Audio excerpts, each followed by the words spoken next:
There are two reasons for this video. One, to celebrate the return of Doctor Who with Series 10. I am very much looking forward to seeing how this series progresses. And also two, to answer the question that I'm asked every time Doctor Who returns, will I be reviewing the episodes? Of course. At the moment I plan to just do a roundup of all of Series 10's episodes once the series finishes, but depending on how many thoughts I have, I may do a series midpoint review of the first half. So I have to say that narrowing down my favourite Doctor Who episodes to just 5 proved to be almost impossible.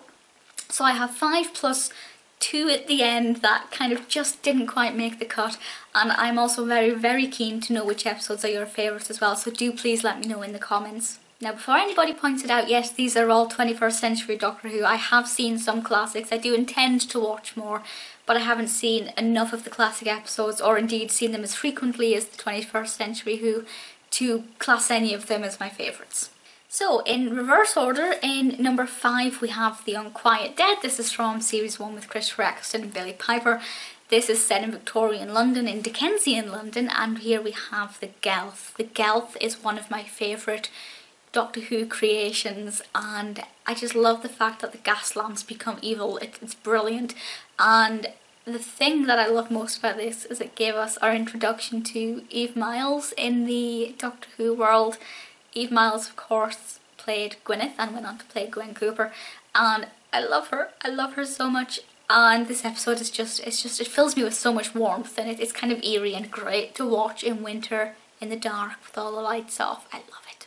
Number 4 we have a coupling, Silence in the Library, Forest of the Dead. This has always been one of my favourites, long before my River Song obsession. Because when I first watched this I thought, oh, she's an interesting character, but it wasn't until the next time we saw her that I kind of became obsessed with River.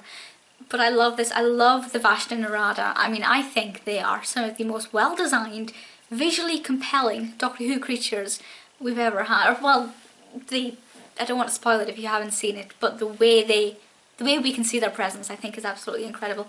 And it's so wonderful, and I love Donna. I love Donna as a character, and there was just nothing wrong with that episode, or these 2 episodes, at all.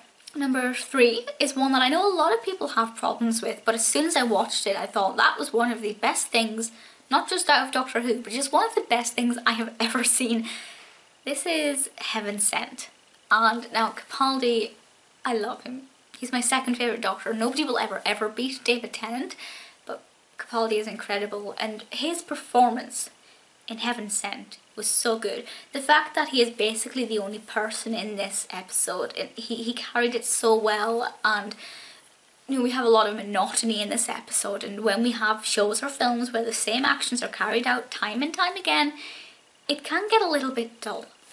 It wasn't the case with Heaven Sent. It kept me hooked. There were elements where things just didn't make sense, and I liked that. It was a giant mystery, and I think they revealed things at the perfect moment. They didn't tell us anything too soon, and it's just exquisitely executed. Number 2 is kind of a bittersweet one. This is Journey's End. And I say this is my second favourite. I've seen it welling up, it's mental, 1.5 times. Because I can't watch it, because it just makes me so upset. Journey's End is David Tennant's last episode, and while I think I watched it now for the first time I'd be okay, but back then I was very much emotionally devoted to Doctor Who, so having the Doctor ripped out of my life like that was really difficult, especially when you're younger and you invest so much emotion into a show. And the reason that I love this, aside from the fact that it breaks my heart, is the fact that we have everybody who ever meant anything to the Doctor, all of the creatures he encountered that made an impact, they're all there, and it's beautiful. It's like a giant celebration, not just for David Tennant's time as the Doctor, but for those 4 series that happened, well, those 4 series and those really random pointless specials that existed before this one. It's just a giant celebration of that, and it's like a visual epitaph to the 10th Doctor, and it's stunning.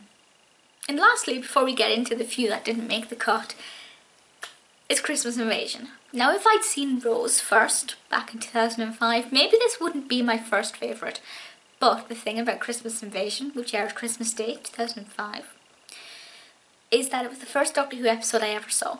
It was the first thing I'd ever seen David Tennant in, the first thing I'd ever seen Billie Piper in. And after watching this, it basically sparked, I guess, what is essentially an almost 12-year obsession, but certainly a 6 or 7 year utter devotion to one TV show. Because if you watch my older videos, if you read my older diaries, Doctor Who was my life, my existence, my everything. Which sounds weird now, but it was. And Christmas Invasion sparked that. And I love Blood Control. And I love the Ziggurats.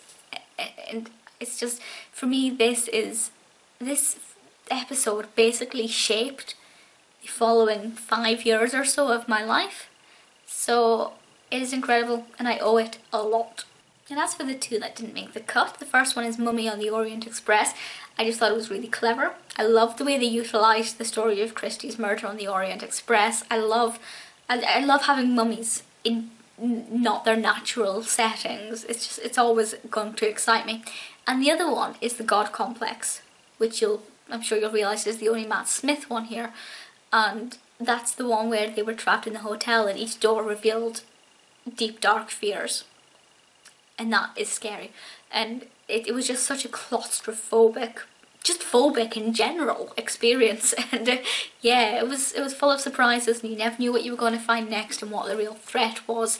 So yeah, I think that one has a lot of credit to it. So they are my top 5 plus 2. I would love to know which ones you class to be your 5 favourites, and also your 1 ultimate Doctor Who favourite episode.